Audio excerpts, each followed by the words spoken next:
प्रणाम गुरुजी। गुरुजी, मेरा मन जीव जंतु पशु पंछियों की सेवा में ही ज्यादा लगता है।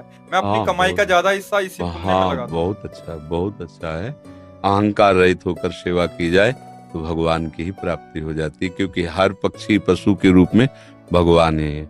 नामदेव जी महाराज कुत्ते में भगवान को देखो प्रकट किया ना। भगवान एक बार श्री एकनाथ जी महाराज गंगोत्री से गंगा जल लेकर बहुत से भक्तों के साथ रामेश्वर चढ़ाने जाते थे। प्राय भक्त लोग ऐसा करते हैं कि गंगोत्री से गंगा जल लेकर रामेश्वर में चढ़ाते हैं कांवर में लेके। ऐसे ही वो जा रहे थे।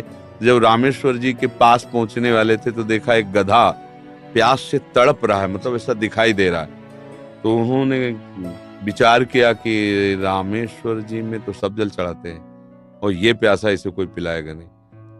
गंगोत्री से लाए थे रामेश्वर जी के लिए, नजदीक गए और गोद में गधे का सर लिया और हर हर महादेव करके पूरी गंगा जली जे ही गंगा जली पिया। तो और जो साथी थे सब हंसने लगे, यार मतलब इतनी मेहनत करके वहां से लाए और पास ही आ चुके थे रामेश्वर के, वहां नहीं चढ़ा, एक गधे को पिला दिया।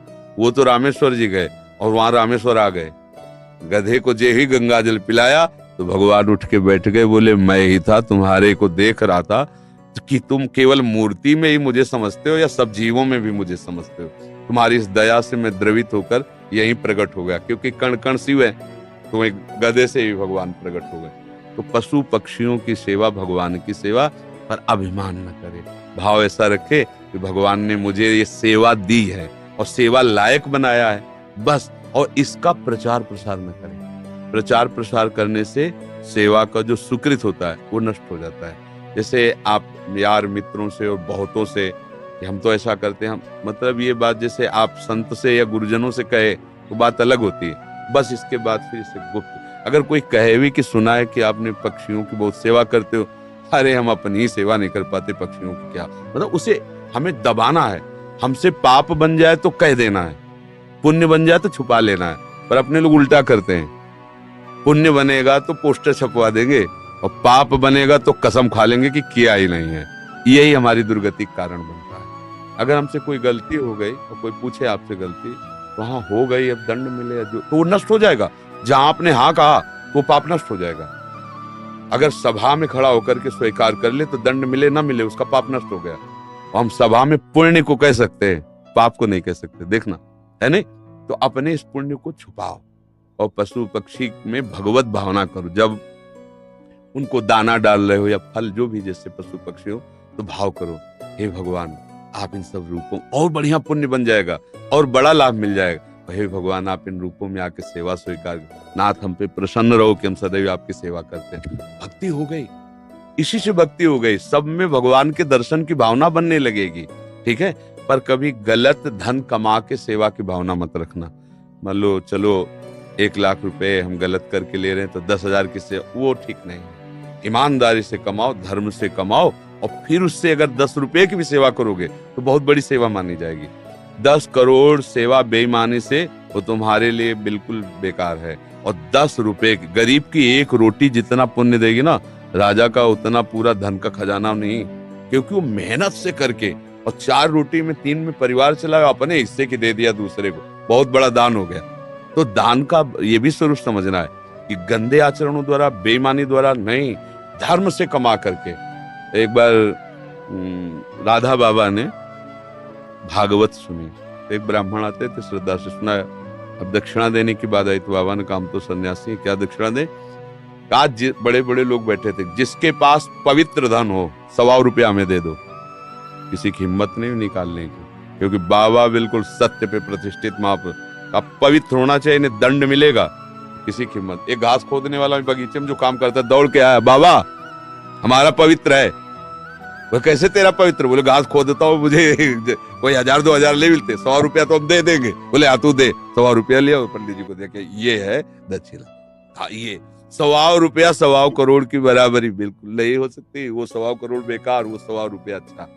धर्म से कमाओ और धर्म से सेवा करो, ये भगवत। डॉक्टर हिमांशु सूरी जी, बठिंडा, पंजाब से। महाराज जी, मेरा ये प्रश्न है, क्या ऐसे महापुरुष जिनका गोलोक वास हो चुका है, उन्हें गुरुदेव रूप में धारण किया जा सकता है? एवं अगर किया जा सकता तो कैसे? 7 वर्ष की आयु से ही संकीर्तन सम्राट स्वामी श्री मुकुंद हरि जी महाराज जी के भाव भजन गा रहा हूँ और उनसे बहुत प्रेरित और उन्हीं को अपना गुरु माना है। तो उनके वचनों का पालन करो, वो जो आज्ञा किए हैं जीवन में कभी तो बोले ही है ना। हाँ, उनके उपदेश पकड़ लो और जो नाम कीर्तन वो कर रहे थे वही नाम कीर्तन करो, वही नाम जप करो। जो भगवत प्राप्त महापुरुष हैं वो थे, है, रहेंगे, तीनों में बराबर होते हैं।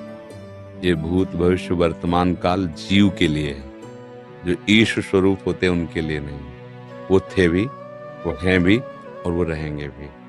जो महापुरुष हैं किसी को भी, जैसे भाई हनुमान प्रसाद पोद्दार जी, राधा बाबा, उड़िया बाबा, हरि बाबा, ये सब महापुरुष थे, हैं और रहेंगे।